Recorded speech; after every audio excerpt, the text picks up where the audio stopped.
How is this team set up going into the All-Star break? We're going to get into all that and more on today's Locked On Bulls. You are Locked On Bulls, your daily podcast on the Chicago Bulls, part of the Locked On Podcast Network, your team every day.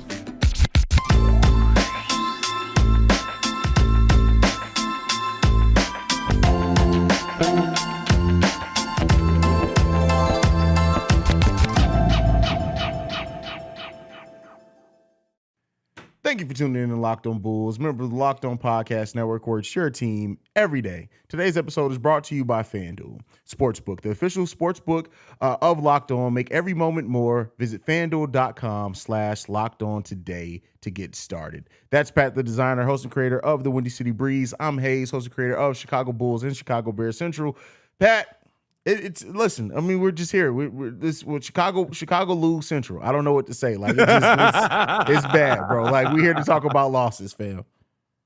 Yeah. Bulls took the L to the Bucks. I mean, I wasn't expecting the world in this one. I'm not gonna lie. You know what I mean? Like it felt like one of those games that the Bulls were poised to win. Bucks come in on a win streak. Bulls are on TNT. Bulls had lost 5 in a row. It felt like one of those games where it's like we shouldn't win this game, but I wouldn't be surprised if we did. And then at the end of it, right? Like Bulls, we're in an uphill battle, right? Like they come into this game, no DeMar DeRozan, no Javonte Green, no DJJ, no Lonzo Ball, who hasn't been there all season, no Goran Dragic, right? Like it was an uphill battle the entire time this game. And at a minimum, right? Like I said it earlier, you got to see your young boys come out and play and see what they were going to look like coming out and playing. So it's not a loss I didn't expect. The Bulls were competitive for a little while in this with their young players playing. I don't know. Like 6 in a row is tough. 6 losses in a row is tough, especially heading into the All-Star break. We've talked a lot about buyouts and stuff like that. I think that could hurt some of the names that might have come here. Actually, it could hurt almost all of the names that might have come here, but it might be a good thing in the long run. Who knows, right? Like, did we really want to add one of the buyout names to this team if it was going to just lead to another playoff first round exit, or even maybe not even making the playoffs? That's how this Bulls team is trending here. But you know, I just felt like, right, like you could tell Giannis going out injured changed this game, and it meant the Bulls could stay close for a while, but it still didn't mean you were better than the Bucks. Yeah, looking at this game and starting off very like the Bucks just came in and executed like they knew they were the better team, and even when Lonzo went down, the way that they just continue playing through Brook Lopez, you know, every player stepping up when they needed big shots, like everything just pointed to they were a more prepared team and a better team than the Chicago Bulls, things that we already should have known coming into this game. And I know that we've beat them earlier in the season. I know that, you know, we've had everybody quotes our record against teams above 500 in the Eastern Conference, but right now this Bulls team is even different from that team. This Bulls team looks defeated in a lot of ways. It kind of looks like they are just really down on themselves. Now, the young players came in, played good, played with some energy. They're young players. That's what you expect from them. That's why they probably should have been playing a little bit more over the course of the season. But, you know, we'll get to that when we get into it. Overall, like Vooch stepped up, had a much better second half than first half, but Brook Lopez was completely cooking him. The Bulls they didn't do enough to get it done. They didn't. It's just there's no way that 38% from the field ain't going to cut it. 31% from 3-point range ain't going to cut it. They only got out rebounded by 1, but I swear it felt like they got out rebounded badly. So, you know, that's why, you know, you got to watch the game and look at the stats. Sometimes the feel of the game when you're watching it skews reality as well. But the Bulls overall, like, I commend them for how they played at times. There were certain runs and stretches that they went on that I was like, hey, they can keep doing. Like they kept it at a 10-point deficit for a while. They got it down to 6 at one point, hitting big shots, and it felt like maybe the momentum was going to switch then. And you know, I'll give the Bulls that credit because there are sometimes in second halves of games when Bulls get out to big deficits, they just never really even seem like they're going to go on another run. It seemed for a while there that they were trying to come back, and it just wasn't enough. And eventually the better team, because I think the Bucks are still a better team than the Bulls, even without Giannis, won. And here's the tough part, right? Here's the sad part about all of that, right? Like you come out of this game, and for once, I can't say your other guys didn't do what you asked them to do. Dalen Terry, 13, 6, and 7 in 27 minutes of play. This kid showed that he has an ability to play in this NBA. That's not versus the scrubs, right? That was versus really good Bucks players. That was versus Drew Holiday. He was playing some really good defense. That was versus, you know what I mean? Like, so to me, I'm looking at that and I'm saying, okay, Dalen Terry's giving me production. Oh, snap. Patrick Williams, 16, 2, and 5. He came out and he showed production today. He played well defensively, fought his way through. I thought he was doing well on Giannis early on in the game as well, right? Like the thing with Giannis that I notice is, right, like is he just going to the bucket and finishing easily, or are you making him adjust a little bit? Patrick Williams making him adjust a little bit. Giannis was facilitating. Your other guys made plays in this game. And the problem is Zach LaVine, Nikola Vucevic, Ayo Dosunmu were ineffective for most of this game. We watched this game and feel better about it because of how Dalen Terry, Patrick Williams, and Carlik Jones played. Because there was intensity. Because there was fight. Because there was want to from those three guys. But the two guys that make the most money and the third guy who it just feels like, right, has just continued to take a step back, even though he is in the Rising Stars game, which surprised me a little bit. Yeah. It's you lost this game. You weren't competitive in this game because those guys didn't play well. And I mean, Vooch got cooked all night. Like that's it. He always gets cooked by Brook Lopez, but Brook Lopez took like special pride in it tonight. Oh yeah, it was like Brook Lopez saw Vooch and said, "Hey, we eating Vooch tonight." Is that a pause? That's a tough one. Yeah, that's tough. Oh, I don't know about that one, bro. I don't know about that one. We're doing what tonight? Hold up, pause. Wait a second.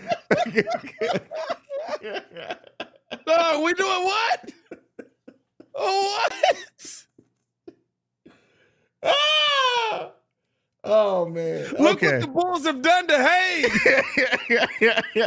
What have y'all done? You've broken him. Oh man! Let me transition off of that. I mean, how'd you feel about the play of Zach LaVine tonight, man? I mean, 18 points, two assists, 5 rebounds. It didn't. He played 32 minutes. I swear, it felt like he played 15. Bro, I feel like Zach LaVine disappeared today. And even in games where Zach plays bad, you still notice it, right? Like there are times where I'm like, why isn't Zach in the game? And I'm like, oh no, he is actually in the game. Like bro, the play of Zach LaVine tonight, like for everybody that throws any critique towards Zach LaVine, this game gave them even more ammunition because to me, it just felt like Zach made little to no impact on this game. And here's my issue with it. 18, 2, and 5, not a bad night, not a good night. Shot the ball poorly. There's too many of these nights. This season, there have been absolutely too many of these nights. Yeah. I think I said this on here. I might have said it over on the Breeze. I don't remember. We do a lot of shows. When LeBron scores under 20, there's like years in between it. Like they literally are like, LeBron James scored under 20 tonight, but it's because he rolled his ankle in the first quarter and didn't play for like half the game, right? Like LeBron James scores 20 points in games he don't play in sometimes. It's impressive. It's very impressive. But like those are the things, right, that you hear about a lot of those players, right? Like Kevin Durant scored 18 points. This is the first time he hasn't scored over 20 points in 6 years. Zach LaVine didn't score under 20 points last week, or scored under 20 points, I should say, last week. Yeah. And the week before that. And it's too often that we're seeing these games. And I understand, right? Like there is a part of it that I think is Zach LaVine being played out of position. He shouldn't be a point guard. If we ain't figured that out by now, good Lord, I don't know what to tell you. Like he can't be a point guard. It takes away too much of his game. But there's too many nights where we look up and Zach LaVine is 15 points, 17 points, 18 points. That's not a $215 million player. You're going to get those nights where he's going off for 30 plus. But your max player shouldn't be giving you 15 points in a game, bro. Like tonight, 18 points in a game, bro, in 32 minutes. I don't know, man. I don't know. I agree with you. I don't know, I'm just counting something. Zach LaVine this season has had 16 games played with that he's gotten under 20 points in. That's insane. Out of 54 games played. That's a lot of games, dog. That's a lot. That's a lot of games. I mean, for a max level player. I don't even think LeBron's 37 years old. I don't even know if he's had 5 games that he hasn't scored under 20 in. That's weird, bro. It's really strange. But you know what? It's just been bad, bro. And we're gonna get into next. We're gonna talk about the Bulls at the All-Star break. But before we do that, we got to talk about one of our sponsors. That's Nissan. Nissan's most electric player of the week is brought to you by the all-new, all-electric 2003 Nissan Aria. And I guess who's not gonna get that? It's not going to be Zach LaVine. Pat, who's your Nissan's most electric player of the week? I'm giving it to Dalen Terry. I would also give it to Dalen Terry. Clap it up. All right, fair enough. I just love the fury that it brings us every time. Bro, I don't know. Every time you do that, like the vein pops out. Like I get a little pissed off. Electric, brilliantly fierce, fiercely elegant, stunningly powerful, elegantly powerful. Drivers on duality, combination of fierceness, elegance, beautiful but strong. The perfect SUV crossover. That is from Nissan. The Aria is that all those things. Now the 2003 Nissan Aria packs pin you to your seat power, a premium intelligence all-in-one EV. That's all new, all electric 2003 Nissan Aria, the EV for people who love to drive. Shop now at nissanusa.com. That was all right, Pat.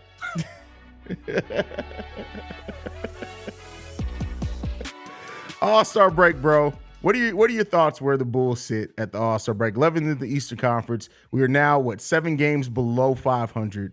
Yep. Is this season still salvageable? Yeah. I mean, are we being realistic? Or are we being just right? Like by the numbers, yeah. By the players on this team, yeah. But I don't know if the heart is. And that depends on what kind of mindset this Bulls team comes out in the second half of the season. Like if we're honest, right? Like we've seen the Bulls. This is the tough part. The problem with the Bulls is giving us a game where 4 quarters of that game, you look like the team that we thought you're supposed to be. We've seen the team. We've seen this team cook for 3 quarters, and the 4th quarter messes you up, either whether it be the 2nd, the 3rd, the 1st. We've seen this team dominate. So they have the talent to do it. But do you have the ability to do it for 4 quarters? If by some stroke of imagination, these mugs go into the All-Star break and they see a shaman or something like that, and all of a sudden, right, like they break whatever curse is over the Chicago Bulls right now, and they figure out, hey, did y'all know basketball is 4 quarters? I thought we was playing hockey this whole time.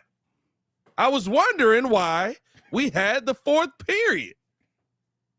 If they come out and figure out that they play 4 quarters of basketball, then yeah, the Chicago Bulls can turn this thing around. But they got to figure that out. It's on the players. It's on Billy Donovan as well. I'm not pulling blame off of Billy Donovan, but your players don't go out there with 4 quarters worth of intensity.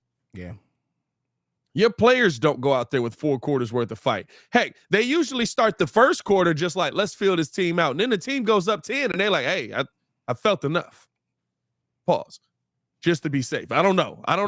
That's just me being safe.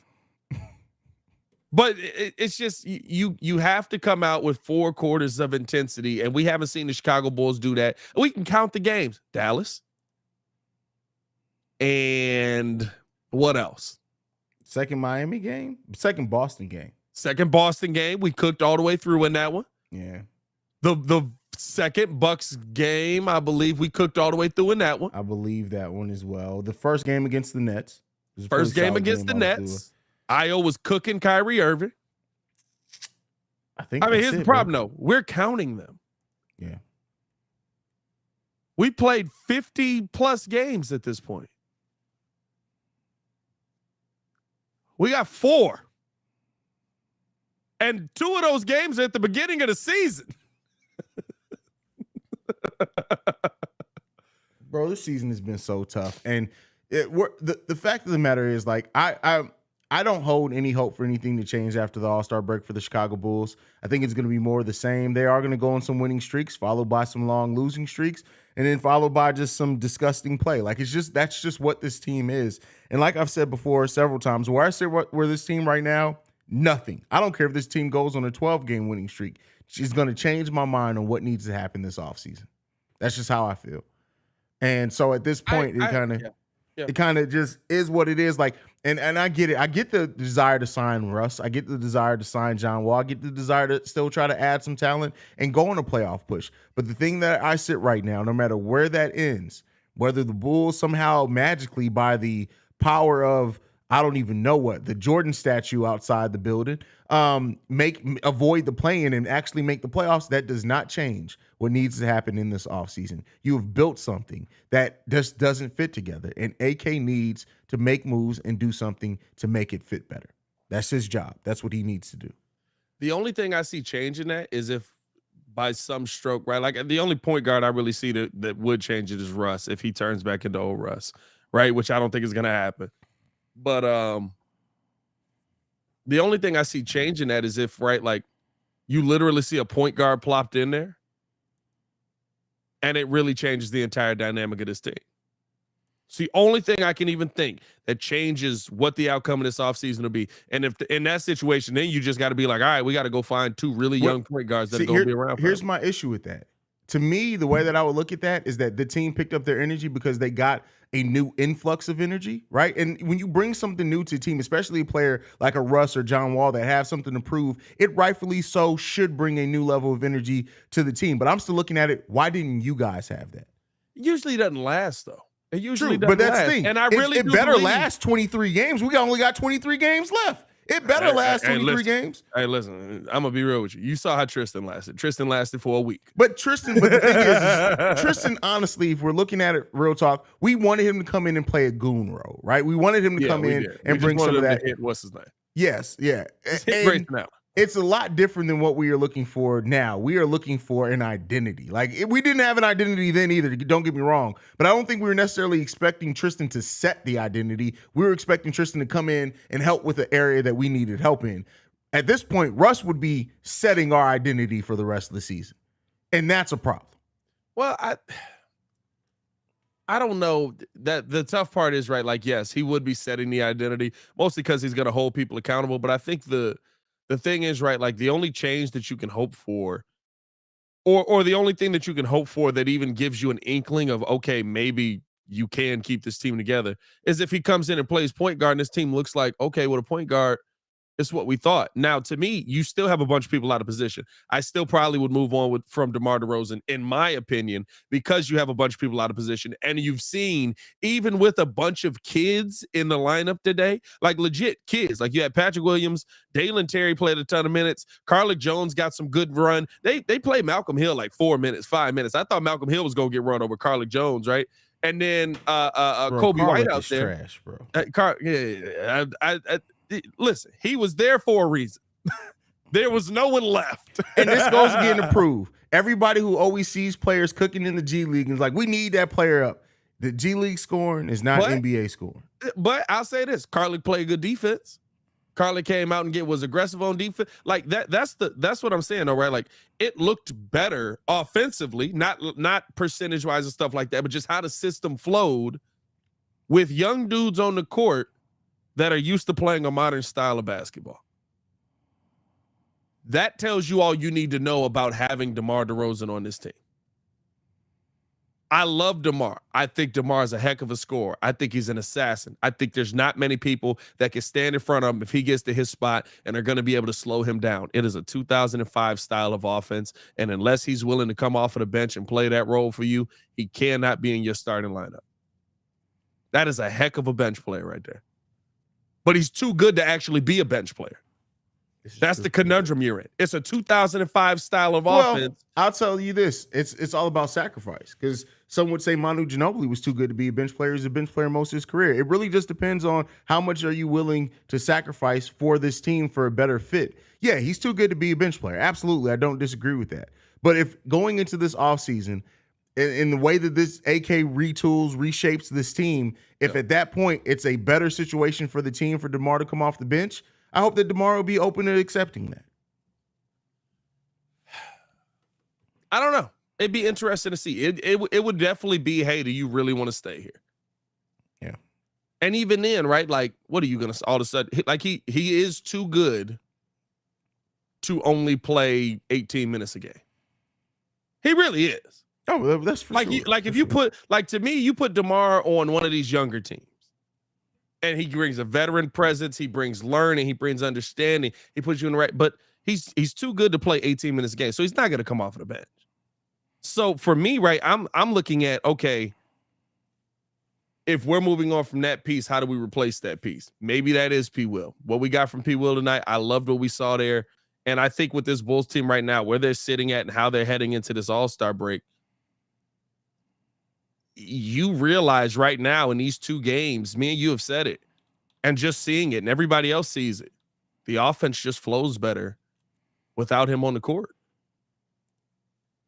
You're not going to score as much, but I don't know. To me, it just flows better, man. Hey, but we do got to let you guys know before we get into this final topic, man, because we got to talk about somebody that stepped up while DeMar was off the court. Talk about that. Hold up. If y'all was on the live call with me, man, y'all know what it is. Talk about Terry time. Terry time. It's Terry time out here, y'all. But before we do that, man, we got to tell you guys about Built Bar. Here's the thing, man. If you guys are looking for a delicious treat but don't want all the fat and calories, you got to go with Built Bar. The workout process, whatever you're doing right now, you already know that Built Bar is bringing you this healthy but actually tasty treat. I'm talking about actually healthy. 130 calories, 4 grams of sugar, whopping 17 grams of protein, and they come in unbelievable flavors: churro, peanut butter brownie, and coconut almond. And now you don't need to wait around to get a box. For years, we've been telling you order your Built Bars at Built.com. Now you can get them at your local Walmart and or Sam's Club. That's right. Head to your nearest Walmart today and walk up to the pharmacy section. Grab yourself a box of Built Bars where you can pick up a 4-box of cookies and cream or double chocolate or coconut puff. Or if you're close to a Sam's Club, run in and grab a 13-bar box with our hit flavors, brownie batter and churro. You can thank me later. All right, Pat. Time to talk about Dalen Terry the Rook, playing the most minutes that he's played. I had a pretty hot take on it over on Bulls Central, but I'm gonna throw it over to you first. How do you feel about the performance of one Dalen Terry tonight? Shout out to him, man. He got time, got on the court, made an impact offensively and defensively. Made an impact. 13 points. He wasn't scared, wasn't worried about the moment. And you know what? There were a lot of people that were like, why didn't Billy play him sooner? I love that he waited. We talk about trial by fire like it always works. We don't talk about how many people get burned. And Dalen Terry, when he first came into the NBA, didn't look ready. Didn't look like he was ready for the moment. Didn't look like he knew what was going to happen. Didn't look like he knew where to be in the system. Didn't look like he was confident enough to be out there, even with the bench unit. Wait, hold your time, reassess, get halfway through the season. 13, 6, and 7 in 27 minutes of play. I'm not expecting Dalen Terry to go out there and give me 25 points a night. I'm expecting him to bring the energy that he brought tonight, the aggressiveness, the assertiveness that he brought tonight. I'm expecting him to get better. I'm also expecting him to gain some weight because Drew Holiday pushed that man around like a rag doll when he was trying to back that man down. Drew Holiday's 205 pounds at 6'3", bro. That's a big dude. Like he is country strong. Y'all leave him out there, man. But I mean, we got to give it to Dalen Terry. He's put on 8 to 10 pounds of muscle during the season. That man's about to off season of focusing on weight training. He about to put on some muscle. Fam, it don't matter how much muscle you put on. Unless he put on, what is Dalen Terry? 170? No, 180? 170. No, it's 205 now. He's 205? Dalen Terry's 6'7", 205. That's a different 205 than Drew Holiday is 6'3". I'll tell you that right now, boy. Drew Holiday moved that man like I'm like, ain't no way that boy that light, boy.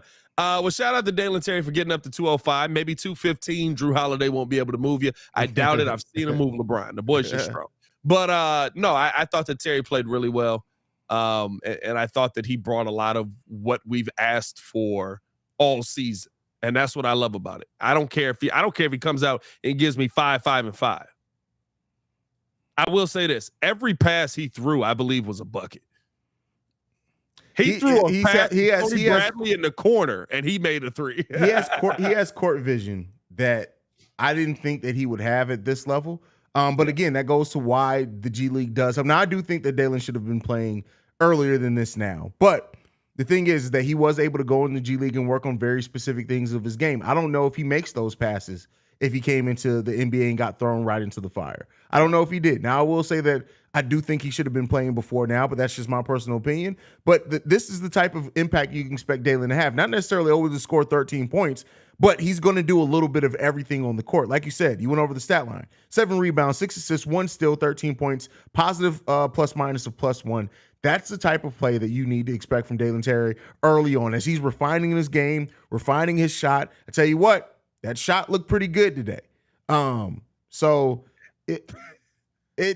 bro, the form on it compared to how it was always looks good. The shot, well, since he's been back, I should say. Yeah, because when he first came, like when I was looking at his college tape after we drafted him, that shot was, bro. You could have made a sandwich in the time it took him to get that shot off, bro. It was lanky. It was like here, and then he was like pulling that mug back, and then letting that mug go. Like, stop. It was Think a lanky about it. shot. He was thinking about everything they teach you when you're shooting the bat. Is my hand right here? Where's the seam of the basketball? All right, bet. Am I gonna let it go? Like, they went through the whole thought process. But it was nice to see Dalen Terry in the game that he had, and you brought up some comments that Billy Donovan made in his post game presser. What was those?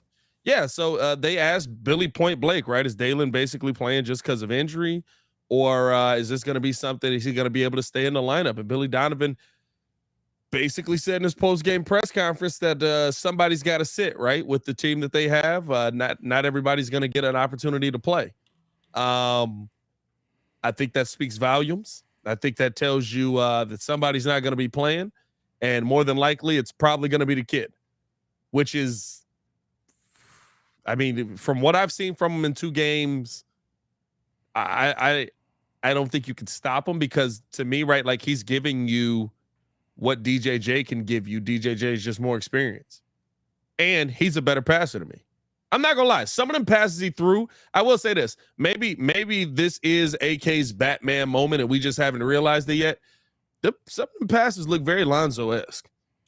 Like when he got the pass, when they won the jump ball and the ball just landed in his hands, and then like the camera couldn't keep up with the ball because he had already flicked it with his wrist and the ball went flying down to Malcolm Hill for an easy lay. I was like, what the heck was that?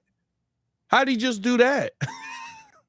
So, but I don't know, right? Like to me, Billy Donovan bringing that up, saying that somebody had to sit. He brought up the fact that Drummond had to sit in the lineup for some time this season. So it's just because of how much talent they have on the team.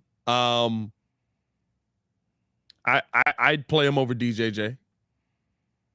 Okay. I would play him.